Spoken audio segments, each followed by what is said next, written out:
Welcome. I'm Pam Laricchia from livingjoyfully.ca, and today I'm here with Tara McGovern Dutcher. Hi, Tara. Hi, Pam. Now, we have been connected online for quite a few years now, so I'm really excited to hear more about your unschooling journey. To get us started, can you share with us a bit about you and your family and what everybody's into right now? Yes, this is one of my favorite questions to hear the answers to in your podcast. I love hearing about what other families are up to. So our family is myself and my partner, Joe, and our two sons, Liam, who's 14, and Atticus, who is 12. And just in case I forgot who we are and what we're interested in, I did make some notes for myself, so I'm going to look down at those a little bit. I also wanted to make sure to get permission from my family members about, because there are things that they used to be interested in that they might not appreciate me saying that they're still interested in, even if, how would I know? So starting with the oldest of us, Joe, he is super into woodworking. He just got a new table saw that he's super excited about and really won't stop talking about. And he loves board gaming. That's something he and his brother share, an interest that they share. And although his brother's not local, he does come in he just came for a conference recently. And Liam, he took Liam to that as well. So they love that. Joe and I are both musicians. And one of the bands that I play in he's also in. So we've got that in common. And for myself, music is my job and also my pastime, which I think perhaps you can relate to, because when things are so interconnected. My primary instrument is fiddle, and so I play in an Irish band, and I play in a folk duo, and a jazz ensemble, a couple other things. But I also really love to read, and I love to knit, and I'm a huge pop culture consumer. I love movies and TV. So Liam, who's 14, these are the approved topics, loves Star Wars. He loves Dungeons and Dragons, and actually we do play a family Dungeons and Dragons game. They're very patient with me. And he's really into like pen and paper RPG role-playing games, more so than board games. He wanted me to make that specification. Distinction, that's an important distinction. Yes. Yeah. He likes board games, but he's more of a pen and paper RPG. And he also loves pop culture. He loves comedies, like favorites that he mentioned were It's Always Sunny in Philadelphia, Community, which I loved when it came out. He has watched all of and loves that show, and loves The American Office. And then his other big interest is that he has a pet bearded dragon, and is very invested in caring for him. Actually, we recently found out the dragon is female. So that's really been an interesting learning curve, having only been mammal pet people previous to that. And then Atticus, our 12-year-old, he loves Doctor Who, especially the new version, especially the 9th Doctor, but we are now really into the 14th Doctor as well. Atticus loves Pokemon and really likes to make videos and play around with video editing software. So he thought perhaps this would be a good plug for me to mention that he has a little YouTube channel called The Ninth Ranger, where he makes his little videos and has fun with that. I will put the link in the show notes. Thank you so much. I'm sure you'll appreciate that. That is amazing. I love the range, and you know what I love about, like you said, these snapshots, this question for everybody, because I love asking it of everybody, is all the little tidbits. Like you can just feel so much about the child who, when the distinction is between board games and pen and paper role-playing games. Like, you can feel, I don't know, I can feel the joy that's just like right there. I can just hear him sharing that distinction and what he sees as the difference between the two, and why he appreciates this one a little bit more, even though, he'll still play them and everything. And so for me, I just love getting that feel for unschooling kids. And I love that people have started sharing as the adults what the parents are into too, because we're an unschooling family, right? That's the point. Everybody's got their things and we all weave them together, right? Yes. And actually, I have to thank you for the question, because it was really fun to ask them about that. And when he rattled off pen and paper RPG, I was like, hold on, what is that? I mean, and when he told me, I see him doing that, I didn't know what that was, that word. So that's really, it was a good thing to discover. Yeah. And I love so many people have mentioned, that I'd run this by my kids to make sure it's okay, and I've done that over the years too. It's like, it's okay that we're mentioning things, talking about things, where is the line? What might make you feel uncomfortable? What wouldn't you like me to share? All that is great conversations to have with our kids, even if we're not like publicly, as in like on a podcast speaking about them. Even a great question to ask them, for talking with your friends, right? For other adults talking, to be respectful of our kids anytime we're talking about them in any situation, right? To feel that it would be okay if they were standing right next to us at any time. And sometimes they are, and sometimes they run into the room. You know what I mean? That to feel absolutely as a parent that what we're saying would be totally okay if our kid was standing right beside us, right? Yeah, that is really important. And I definitely feel like in the unschooling community, that level of respect and autonomy for each other is much more kind of understood and expected. I really appreciate that. And I think it was at a conference that I first heard somebody introducing their family say, I'm so-and-so, I'm 41 years old. This is my, because we just rattle that stuff off about our kids, and we don't think about how strange it is that we would, use that as a describing factor. And the only describing factor sometimes. Right. At least you get beyond grades, and at least you get to age, which is like a fact kind of thing. But and yet that's another kind of ageism thing, that we'd share our kids' ages and not our own ages. Now, granted, I'd have to calculate 54. But it's just so many interesting things to think about how we describe ourselves and our kids. So I love that. I would love to hear how you and Joe discovered unschooling and what your family's move to unschooling looked like. Yeah, another fun question to think about. So our kids have always been homeschooled. That was something that grew out of a couple of connected factors, one of which is that Joe and I have always had unusual work schedules. Being a musician, I tend to work in the evening, and also I've always taught music lessons, and that tends to happen when children aren't in school, so the afternoon and evening.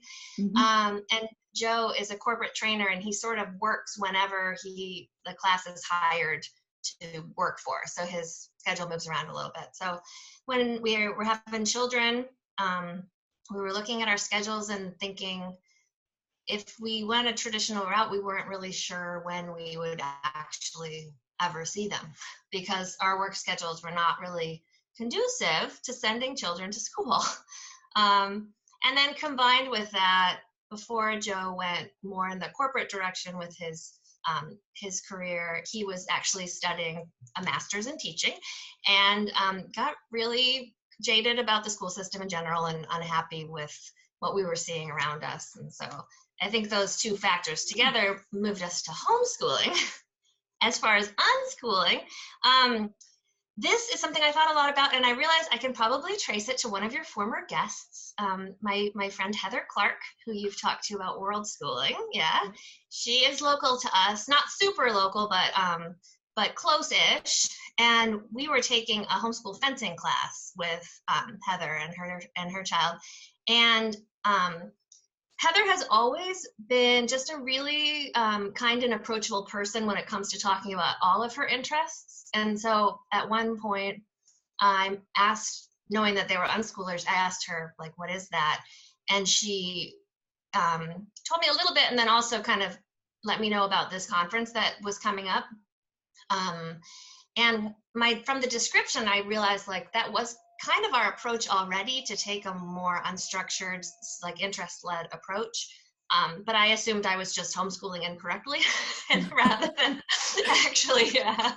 actually doing something like setting out intentionally. So I think it was a combination of that, learning a little bit about that, and then attending the conference, which might have been the conference that I met you at. If it wasn't that year, it was the next year that I met you for Unschoolers Platform, and that was in the Chicago area. So it's since moved, but I think the first year, actually, it was Pam Srushian that was there the first year. And then the second year, I believe I met you and Erica Davis Petrie, I believe. Anyway, so it was a kind of a combination of learning more about unschooling and recognizing ourselves in it, less than an actual move to unschooling. But once we became to identify as unschoolers was when I started to do more personal work on that, and that's what I've loved your book for, and the View from the Summit that you do with Anna Brown and Ann Oman. That's where I started to like recognize myself as an unschooler, as more of an identity. So oh, that's really fascinating. I love how you said like kind of falling into that, because at first I thought you were doing homeschooling wrong, right? Because you were drawn to the way it felt better in relationship with your kids, right? Like the curricula homeschooling, more authoritarian style just wasn't feeling comfortable to you, right? Yeah, and that was never really like the way we parented. We we came from more of an attachment parenting background, and so it was more of like recognizing ourselves in these other people that we really admired, and seeing like that feels like a home for where we are headed, as opposed to like going from something very structured into something less structured. So yeah, no, that's really interesting. I like the way you described that. Thanks, Tara. Yeah. Now I would like to dive into our topic and hear more about your journey around neurodiversity. So I'm really curious how you define it and what does it mean to you? Just so we can have like a foundation for everything. Yeah, so I am a real word person. I love words. I'm always really interested in words. And when I was diving into this a little bit, trying to think about what does it mean to me, what's the actual definition, I discovered that it actually hasn't even been a word for all that long. In fact, when I type it into Word documents, it comes up with the red squiggly line. Tries to autocorrect other things. And I found out that it was a word that actually was coined really in the 90s, so not all that long ago. And it's attributed to two different people, so people can kind of look into that and learn more about that. I'll send you links, but it's essentially an Australian sociologist, an American journalist, are both attributed to this word, neurodiversity, which is really just kind of an understanding of like that no one sort of neurological wiring is the best neurological wiring, and more looking down at my notes a little bit, it's more accounting for individual differences. So in our family, it's looking at all of us and seeing how we all have different strengths and we all have different challenges. And as it happens, we also have some labels attached to our various situations. And we prefer to be strengths-based in how we approach our individual variations. Mm-hmm. No, that makes a lot of sense. And for me, I mean, we're going to get into that with how well that relates to unschooling. But I mean, and I've navigated that area as well over the years. And for me, I learned so much just by looking at my kids. They're not broken. They're not wrong. They're not trying to frustrate me. They're being themselves in the world, and this is who they are, and I love who they are. So that idea of neurodiversity, when it came to the forefront, really connected for me, because it just made so much sense. And I'll put in the show notes a link. There was a book chat that I did with Emma Marie Ford about redefining autism. Anyway, it was a really interesting book as well that also looked at neurodiversity, and I just find it a great lens to bring when we're looking at things, right? So much, because with unschooling, we're already looking at alternative ways. We're not so stuck on a single answer or a single way, a single way to learn, a single way to act, to react, all that kind of stuff, and understanding and bringing the whole environment and the whole child into the picture is really important. Definitely agree. Yeah, right? Yeah. So one of the questions I wanted to get your answer to, it's something that we hear quite often, and I've answered it a number of times. When people are starting to look at unschooling and wondering if it'll work, often we'll hear, will unschooling work for my autistic child, right? So I would be curious on how you would typically answer that question. And what are some of the benefits that you see of unschooling for autistic or neurodiverse children? Yeah, that's an awesome question. And I think all unschoolers or people interested in unschooling would be able to relate to that, of course, all of our children are individuals, and it's really hard to say what would work for one person versus another person. But at the same time, there are things that that autistic people can sometimes share in terms of having sometimes challenges in a classroom setting that are not necessarily encouraged by the classroom setting.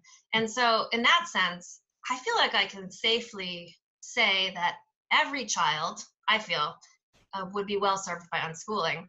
Whether or not it would work for every family can sometimes be a challenge to consider.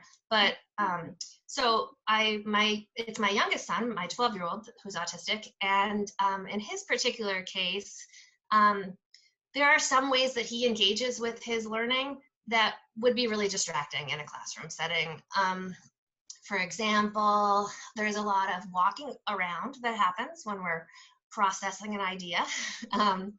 And I can see how that would be discouraged in a group setting. I have seen how that is discouraged in a group setting. I have participated sometimes in ways that I regret in trying to redirect him when he was really little. I thought I was very clever by asking him to point his toes at me when he was talking to me because I guess I was trying to adhere to some sort of social appropriate cues and he was happy to try to do that because of course our children love us and want to make us happy. Yeah. But it never actually helped him in any sort of way. And it didn't cure him or redirect him into any other way of engaging with information. So all it did was just made me realize as I reflect on it, it was just a waste of an interaction when I could have just been listening instead of asking. Yeah, right. It's just a little barrier, right? That got in the way of the connection. Yeah, and I'm just lucky that he put up with that from me and didn't get frustrated. He wanted to talk to me so much that he would be like, "Okay, Mom, I'll just point my toes at you." Yeah. So I'm glad that I came to an understanding of how trying to place those restrictions on him was not serving him at all or our relationship. Yeah. And that's one of the things I love about even answering that question, because so often they're coming from a school experience that isn't working out well for their child, right? Because as you said, they often that kind of personality or wiring, however you want to talk about it, doesn't mesh well with that particular learning setup, right? So to be able to talk to them, about how does your child, shine? How does he learn the stuff that he enjoys, like when he's home on the weekend or home during the summer? I mean, that was a big clue for me while my kids were still in school, was that our evenings and weekends and summers were great. The only time challenges came in was when we were trying to fit that into school, right? Into that schedule, into those school requirements. So that's what kept me keeping looking for a different And we tried different alternatives within the school system until I finally discovered homeschooling and that it was legal, because you can see these children shine, right? Like you said, they want to talk. It's okay if they're walking well, like whatever behaviors they have, you learn about your child, and that's a really nice focus with unschooling, right? Actually, that leads so nicely into the next question, so let's just go there and we can continue, because unschooling really is about creating a supportive environment, right, for our child and celebrating them as a unique individual. And what that does is it helps them explore who they really are, what their wiring is, what they're comfortable with, what they're interested in, how they like to engage with people, and over time when you're unschooling, how that changes over time. Because I think that's another big piece, right? Because we grow and change as human beings. So it's okay to know yourself, and it's okay to know that you change and to see how you change and be curious about that. And we often talk about that on the podcast and unschooling in general as being a student of our child, right? Because that's just a lens that helps us realize it's great to pay attention to them and learn lots about them. The thing that's hard for people coming to unschooling, first off, is that means when we look at it that way, it means that our unschooling days can look really different from other families, right? Because we're working with our child and the unique person that they are, right? Yeah, it's so interesting, that question of like, did I allow you to get to the question of how do our days happen? I just kept talking after the question because you can see I'm getting excited and my arms are going, because I love this piece of it, that, neurodiversity, disabilities, chronic health concerns, I've got all those things in the mix. And it's okay. Unschooling is great because you are focused on the individual and how they like to interact with the world and how they like to interact with the people in their lives, and wanting to bring more of those good interactions to the surface, right? Is that a way to describe it? Absolutely, yeah. And I actually think that this intersects too with the kind of idea of like an unschooling lifestyle, and how so many things are connected in that way. Like, for example, I already mentioned our work schedules. So it's been my observation that unschooling families have a lot of different ways that they approach work. And as it is in our family, I've always worked pretty much every afternoon for a certain number of hours, and then also had some weekend work that I do. And my partner Joe, he works until around when I get done, like, which is later really than most people, probably 7-ish or so.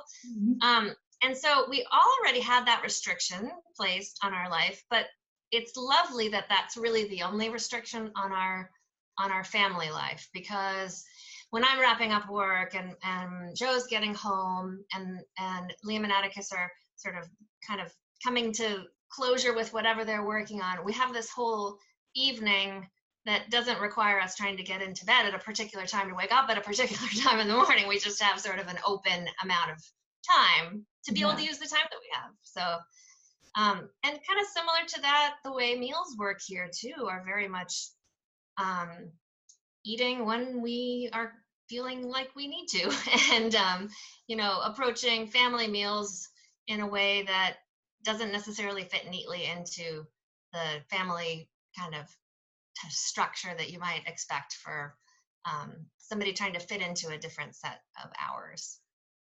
So yeah, a lot of it also now as they got a little bit older and their sleep schedule started to shift later, I just feel like all the pressure of that was off, because we hadn't really lost any time with them by their choice to be sleeping a little bit, later and waking up a little bit later, because of the constraints on the time not being the sort of restraints of a school day.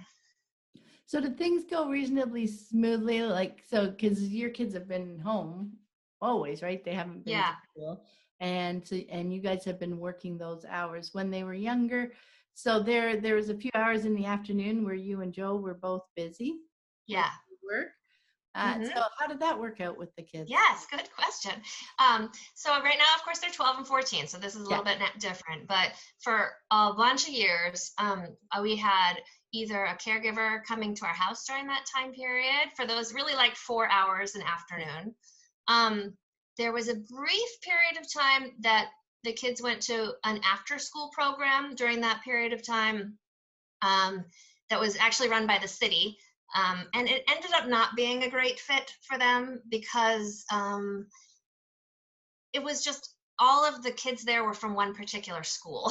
So it wasn't like a group of people that didn't interact otherwise. It was like kids who had been with each other all day long, and then these two children they'd never seen before. So we did try that, not overly successful. And then when probably it's really just been the last couple of years that they've been more on their own during that period of time. It was probably around when Liam was turning 12 that the way that our house is set up, there's a downstairs. This is where I'm speaking to you right now is where I teach music, which might be obvious from the instruments in the background. And then there's kind of a separate area downstairs where they have their computers and they have their VR and all their fun things that they like to spend their time with. So, and actually it is actually connected to the neurodiversity conversation because as it is, I mean, I think this is true of all parents, but we just don't really know how long our children are going to be in our homes with us. I would love for them to be here as long as they would like to be. And I would love for them to come back as much as they want to. And then when you're looking at this other piece of independence, not knowing really what kind of independence you can expect, it was clear that I would always want to be structuring my life so that I could be physically around, even if they don't necessarily need me in the room during that period of time. So that's why when they were at the after school program, it was partially a little challenging because if there was something that came up, and it did always regularly, what ended up happening was that the onus was sort of on my older child to advocate for his brother, which is a beautiful skill that he's developed, but I don't want it to feel like a responsibility that's on him in the world. I love that he cares for him, but I didn't think it was fair in that setting for him to have to be, the one that knows the best way to negotiate, to navigate a difficult situation. So I was kind of like that, being in the area, but they don't necessarily need me in the room. Yeah, no, I love that distinction too. And I can see that's a great point about, your older son and how they so often they like to, and they'll happily step up for a sibling, right? But to put them in a situation where they kind of have to do that, it kind of takes the choice away from them, right? Yeah. For if it happens regularly, like you were saying, if yes. they go every day to this same program.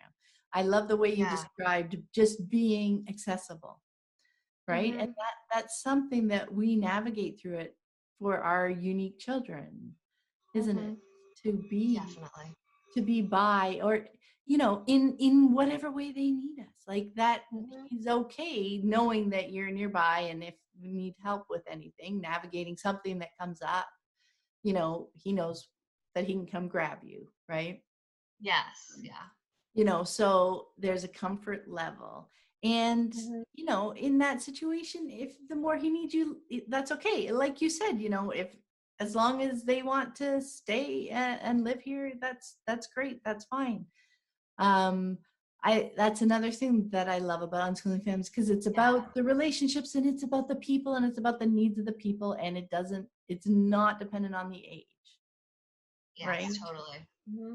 You get when you keep that age, it's like, to me, that age thing is like point your toes at me when you're speaking.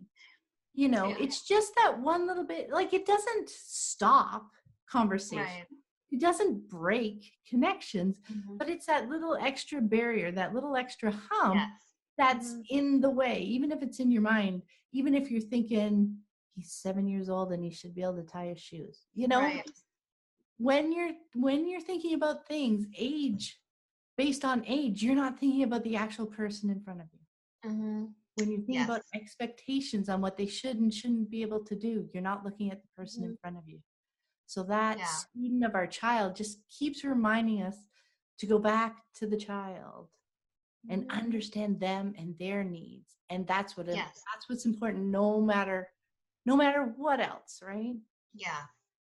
And that interaction that you described, that barrier, and I like to, I mean, it wasn't my greatest parenting moment, but I definitely always talk about it because I learned from this. Well, exactly. Right? And that I feel like that is an example of something that a lot of us do as parents, that it's worth considering how it's damaging the relationship, because it's essentially me telling this individual, this person, this autonomous person in front of me, that I know how to be him better than he knows how to be him. Beautiful. I feel like that is such a disrespectful thing for me to be communicating. Yeah. Not only as a parent, but just as one person who loves another person. I love that. And let's go the next step, because I think something that's hard. I mean, I know it was hard for me. And number one, I love that you shared that story, because I don't even like to call them mistakes. They're not mistakes. We're learning from them, right? And and through our interactions, that's how we learn what works, because we're thinking. We're doing it. So the next step, find out what I was thinking,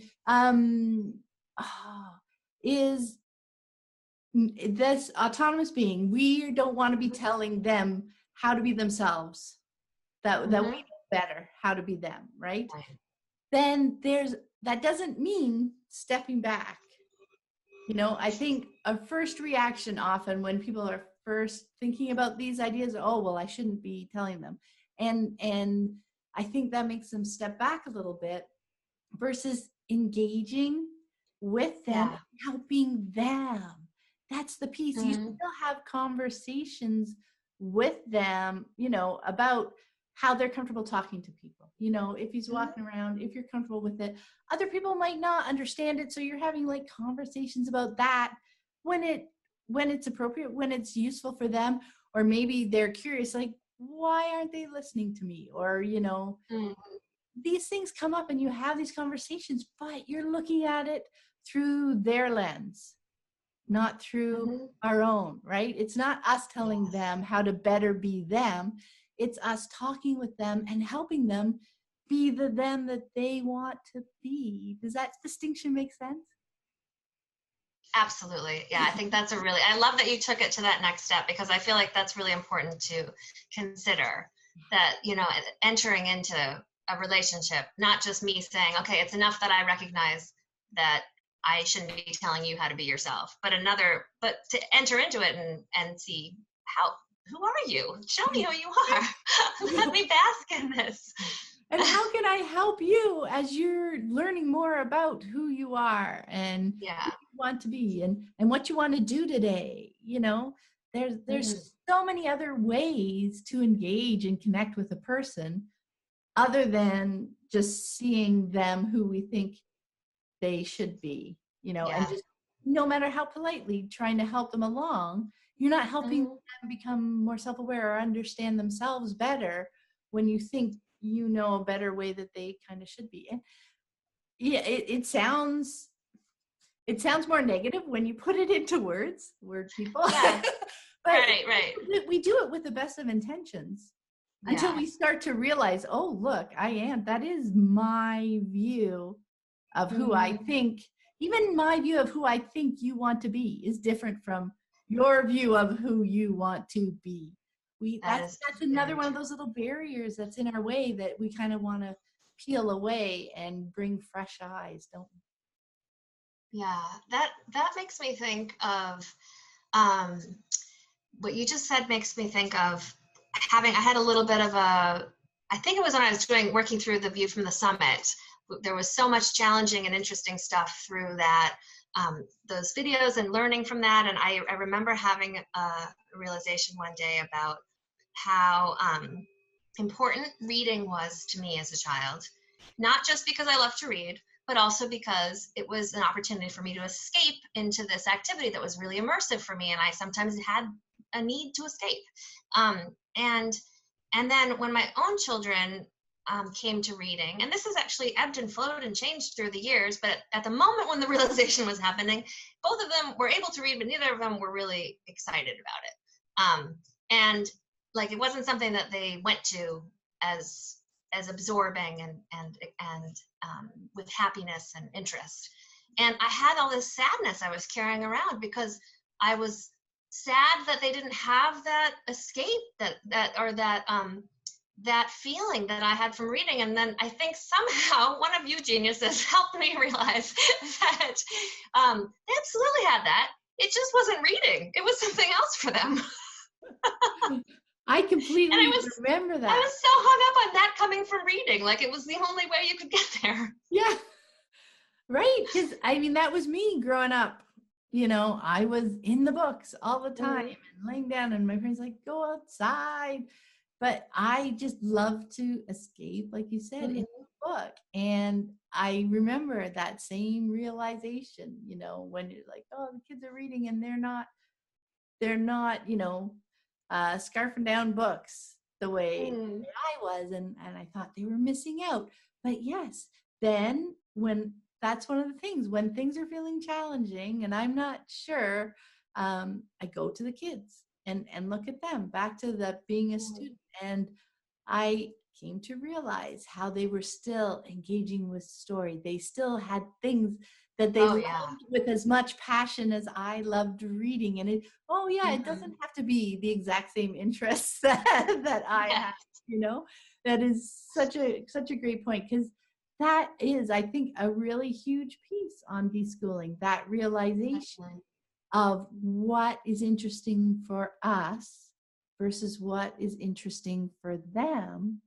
And it doesn't devalue either one, but realizing that they're truly separate, and those things are just as exciting for both of us, right? Yes. Yeah. And actually, if that, returning to that word neurodiversity that we started with, I feel like that is a word that absolutely includes literally every person who has a brain. We are all, that is all of us. Neurodiversity is talking not about a specific way of a specific brain working, but rather that look at all this amazing diversity in all of the different ways that we approach life. It's all of us. Exactly. No, I love that. I love that, because there is no matter how much, the bell curve and everything wants the normal slice, even in school, there's like no normal perfect, right? No. Because people are all unique. They have, like you talked about right at the beginning, we all have our own strengths and challenges and interests, and all that stuff makes us up. And when you're talking about diversity, you're just talking about the fact that the whole world's brain, everybody's brains are diverse, right? In how we're wired is so unique. That's why, we don't find clones of ourselves. We find other people who share your interests and share your passions and stuff. And, we connect through shared interest and love of unschooling, etc. That doesn't mean we share the same kind of actions, the same kind of reactions, the same way that we like to learn things, the way we choose to live our lives. It's just amazing and beautiful how unique and diverse people are, right? Absolutely. And that we don't value one thing. We don't value one way of being over another way of being. And none of that, I mean, at the root of it, none of that feels intuitively correct to any of us. Like, I feel like most people would be able to agree that we don't value one kind of person over another kind of person. And so we should not value one kind of learning over another kind of learning, or one kind of being in the world. Yeah. And I think that's something, as we're deschooling, we really dive into, don't we? Because we're starting to, like we said, look at our kids. And I mean, that's where I figured it out. It was, we don't have to go to school, so we came home. But then it's like, then you start peeling back the layers, you start looking at your children, you start actually seeing how they learn. You start, then you start to see their reaction in a certain situation is consistent. Like they're consistent as themselves. Yeah. Right. And you learn that this is totally okay. This is who they are. This is how they're wired. And we want to help them be themselves and figure out how to be themselves in the world versus trying to change them. Oh, that's broken. We need to change you to try and fit you into this, because we know how hard that is and how damaging that can be personally. Absolutely. Right? To a person's self-esteem. I mean, everything really, like you're wrong. Yeah. And the as far as the damaging piece, like what, my partner Joe and I are both products of public schooling, and I had a really different experience than he did, and part of what was really enlightening to him as he was learning more about public school and reflecting on his own experience was realizing the ways in which his own neurodiversity affected him in school. And we talked about this morning. He wanted me to share about how he was diagnosed with ADHD as an adult, didn't have access to that information about himself as a child.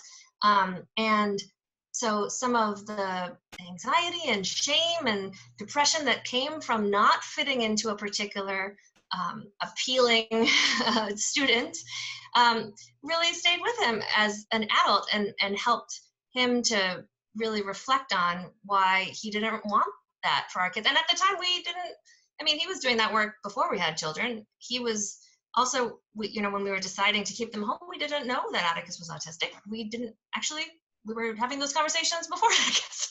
So that just comes back to the whole neurodiversity piece about how it really encompasses all of us. Yeah. And there's the piece too, where it can be helpful to know, like in general, like you said, there are some characteristics that are often consistent, not like 100% across the board, even when you're talking ADHD or you're talking autism or, but there are some general characteristics that it's helpful to understand. Like you said, Joe felt much better knowing, it wasn't me personally being bad. It was me, as this is how I work. This is how my brain works. Right. And it was the challenge with that and the environment that I was expected to be in and function in, right? And how I was being judged, the environment in which I was being judged as basically as a person when you come down to it, right? As a child, that's what you feel. You're good or bad because it's so black and white, right? Based on your grade. Absolutely. Yeah. And even when you're coming out of that experience having felt like you had won, like having been reinforced by being a quiet little girl in my case, you even when you win in those settings, you lose because you have this idea about yourself that isn't actually you, it's somebody else's idea of you. And then you carry around this interesting entitlement and expectations for your life that, again, is nothing, it's not you. It's just about who somebody told you that you were. So unfortunately, if we don't take the time to get to know each other and ourselves as individuals, we're just carrying around all this extra stuff that's not connected to us. Yeah. Yeah. And the other piece I wanted to mention about, when we work with who we are and with our kids, who they are as unique individuals, we're working with them, and figuring out the tools and things that help and work for them. I know for my husband, ADHD probably too. Yeah, I think, trying to remember. Yeah, he probably got the diagnosis, but just little things like alarms, reminders. You work with yourself to figure out how can I accomplish the things that I want to do. Like when you start with things that you're interested in, things you want to do, the person you want to be, that is the important stuff to have conversations around and to figure out ways to support them to accomplish what they're trying to do. They will get that's how you get to the things, not somebody from the outside saying, oh, gee, we should, get you on a schedule because you have a hard time adhering to a schedule. So we better nail that down and you better stick with it every day so that you learn how to do it. Yeah. No, instead of imposing, there will be a time when they want to do some things that has a time component to it, and will help you figure it out when it comes up, right? Yeah, absolutely. That's so beautiful. Yeah, I could talk about this forever, but yeah. I know, thank you. Just treat them as the wonderful beings and people that they are, and help them be and do who they want to be. It completely respects the neurodiversity of the individual, right? Definitely. So I would love to hear what your favorite thing is about your unschooling lives right now. Yes, thank you. And this again was another question that I brought to my team and was really interested in the results. To answer for my own self, it's always been about having a lot of margins in our lives, where we can do with as we need to. And I didn't even really reflect on my own neurodiversity, but anxiety is something that I've lived with in my life. It's something that I've learned to navigate. And for me, margins are a huge part of how I navigate my life happily, is when I'm not trying to impose a lot of extra structure on myself. I'm just a lot more peaceful and more attuned. That's a big word for me as a musician and also as a parent. Attunement. I'm more attuned to myself with those margins. And so Liam and Atticus had sort of similar things that they answered. I said, what is your favorite thing about unschooling? I heard a lot about freedom in their time, but also not in a lot being encouraged to explore what they're interested in. And then when I asked Joe, his response was really interesting. And it was about, he feels like because we've worked really hard to cultivate like honesty in our relationships with each other, that our relationships with our children are more mentor relationships than parental relationships. We talked about how some of the mentors that we've had in our lives, how you learn from their experience, but they're not necessarily telling you who you are or who you are expected to be. And so I thought that was really interesting, that for him it was about our relationships with our children having that flavor to them, less authoritative, and more just sharing our experience and helping our kids to move through their own experiences, using us as resources, but not necessarily using us as advice givers or an expectation that things go a particular way. Yeah. Oh, I love that. And I love that you asked everybody. Yeah, it was so fun to find out. Yeah, it's so cool to see the different perspectives, because those are all great answers, right? Yeah, and they're so individual and unique to each of you. I mean, I loved yours. The idea of having that space. What was the word you used? Sorry. Margins. That's a beautiful word. Like word people. That's a beautiful word for just having that space around you, so that you're not crunched. You're not feeling a lot of pressure from, all sorts of constraints. Designing a life that works for us as individuals. Yep. Through neurodiversity is just perfect. And it all starts with understanding yourself, right? Doesn't it? To know what triggers you and what gets in our way, and how we can set ourselves up for more positive moments in our day, right? Yeah, it takes some time to work through that in a way that you're looking at your own strengths and challenges, like without judgment and without like shame, essentially, and owning them, learning to own them the way that we learn to own our own specific interests and what inspires us. Yeah. And I think I learned to be much more comfortable with that for myself through watching my kids. Because at first I was very comfortable for my kids, right? To be interested in what they're interested in, to be themselves, to seeing them make mistakes. Like you were talking about, even if we did quote well in the school system, you know, what the impact is. So interesting to think about what the impact is. So for people who do well and people who don't do well, there are still lots of ways that it weaves into your life growing up. Like, you know, for the longest time, making a mistake just horrified me, right? You know, and so I would not speak up, but watching my kids make mistakes, learn and go, oh, that didn't work, and moving on, I'm like, that's who I want to be. No kidding. The world, and I don't think less of them. I think it's really cool, you know, just watching them that way is how I learned to be more gentle and less judgmental of myself, right? Yeah. It's a gift, really, that we get to, as parents, that we get to learn, you know, the way that who we are is to be celebrated. And that